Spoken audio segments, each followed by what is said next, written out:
Stephanie Murray and I'm a partner here at Richardson Murray, boutique family law firm on the Gold Coast.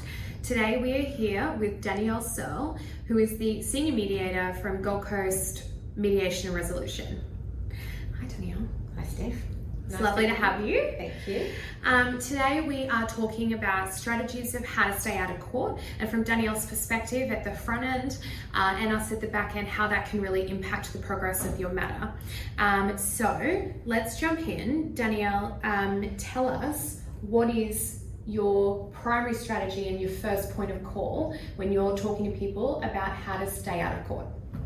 I think the first thing that I would advise them to do and have a chat to them about is to seek really professional information. So lawyers, family counsellors, mediators, conflict resolution people, even a children's counsellor may come in and assistance depending on the age of the child.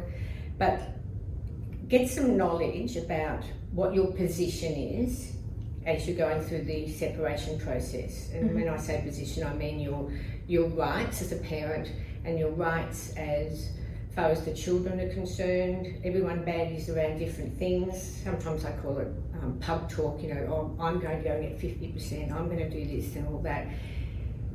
It fires up conflict. The barbecue chatter. The barbecue chatter, exactly. It fires up conflict, and it's the third party interference, it's the other people trying to be kind and helping you along, but you're not working on fact.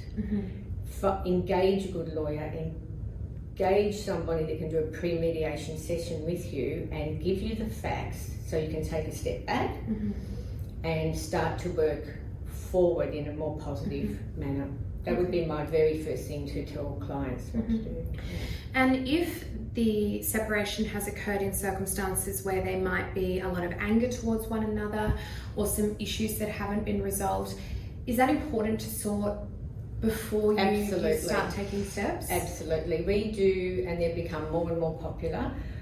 They're either a pre-mediation session or they're a separate session on their own, a conflict resolution session. And we focus on the client's relationship historically and currently. So whereas mediation is a child-focused normally position, the conflict resolution is what are the things that are stopping them from communicating and moving forward? How can we help them just concentrate on the children's matters, but at the same time protect themselves by getting the right advice and not attacking each other? Working is people just don't become co-parents. You have to learn to be co-parents, and there's strategies to do that. So if you can come to a mediation session before the actual mediation, I find many of them, probably 85% of them, come to the mediation child-focused rather than they put that relationship stuff behind them. Or if they can't put it behind them because it could be a very serious matter, then they have some strategies where they can move around that and focus on the children. And do you think, is it something you have to talk about a lot with them, that the court won't punish someone for being a bad partner? Correct. Yeah. Correct. And most of them will go into bat when they're high conflict, and that happens a lot in our office. We'll see you in court and we're going to tell the judge that, you've got mental health issues, or you've been doing drugs or drink driving or whatever, or you cheated, a big one, or went off with someone else, that's definitely one of the biggest.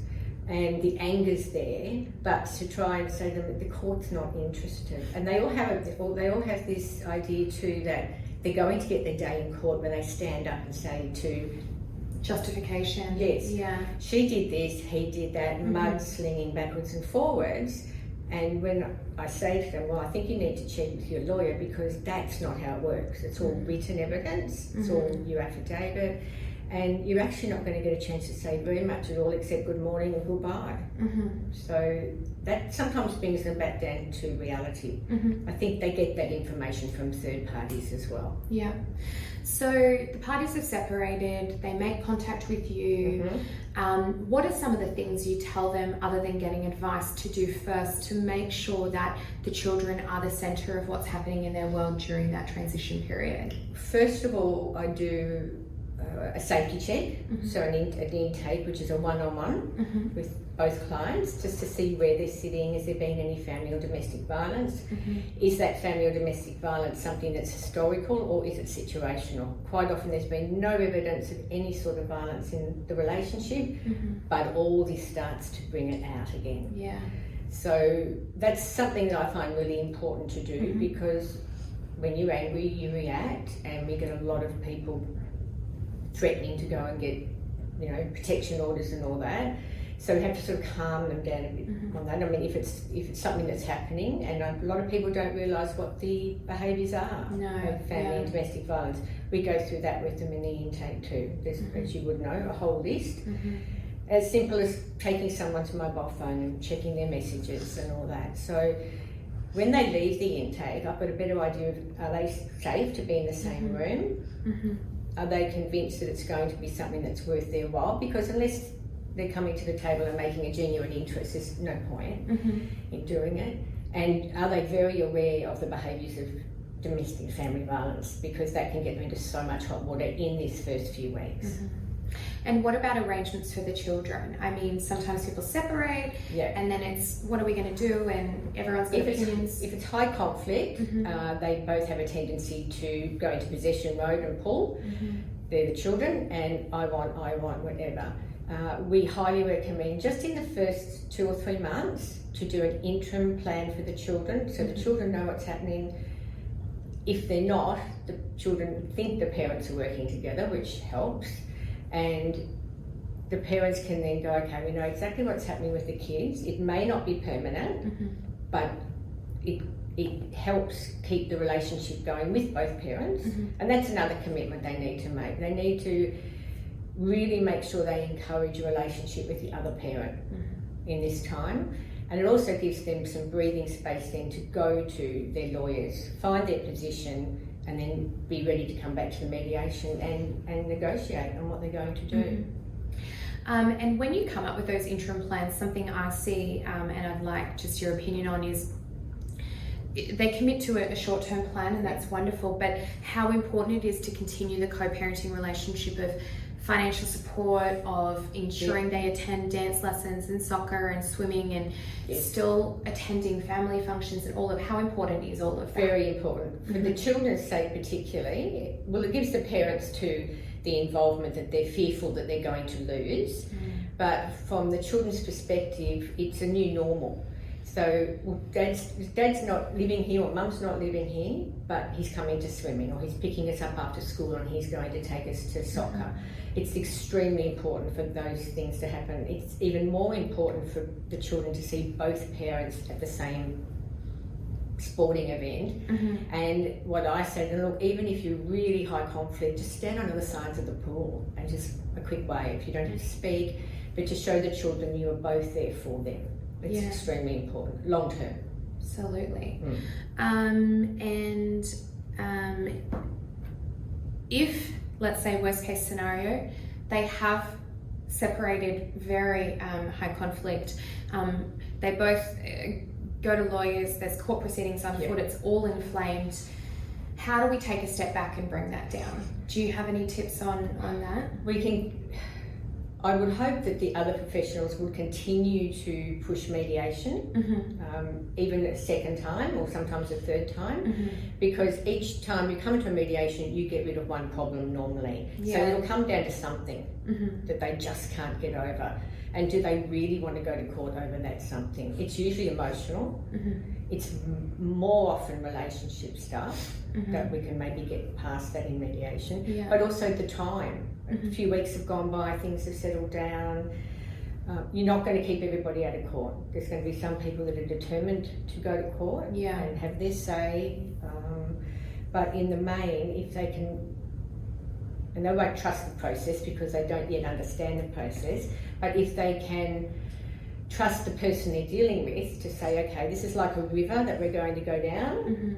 You know, you've got sitting on a raft with your children, there's going to be quiet water, there's going to be rapids, there could be a waterfall down the end there, but you are going to manage this and end up in the calm water. We can't give you a timeline, but if you follow the process, within 2 or 3 months you should be able to sit down and have a proper plan done. Yeah. And do you find when people commit to making a plan, whether it's an order or in a parenting plan, that really does reduce the conflict, and in a year's time, 2 years' time, 3 years' time, the ability to be flexible and to really work on having a co-parenting relationship is easier? Yes. Is there value in sorting that? There's definitely value in a parenting plan. There's way more value in a consent order because it's legally binding. Yeah. And a parenting plan can be easily just, it's a trust agreement. Of course. So a consent order is what I would advise once we get to that stage. Legally binding, you can update it when you need to with a parenting plan, but they're your rules. That's your bottom line. You can still be flexible. You can still work together to change things as the children develop and get older. But if it goes belly up and they don't want to negotiate, you've got your rule book. That's it. That's what the court's decided to stamp for you, and you've got your rule book to do. Absolutely a must in my book to try and have consent orders put in place. And do you find that generally makes people be more flexible if they Yes. want to vary it a little bit, a little longer, a little... Yep. Yeah. The conflict's lessened, and then they can start to make some changes. I have regular people coming back to me once, twice a year or phoning me saying it's time to update our agreement. So they're happy to do so. They're happy to form another parenting plan which updates their consent orders.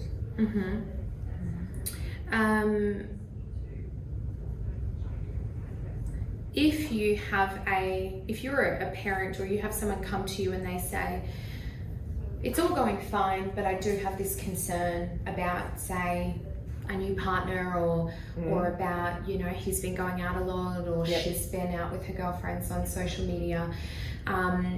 What are some,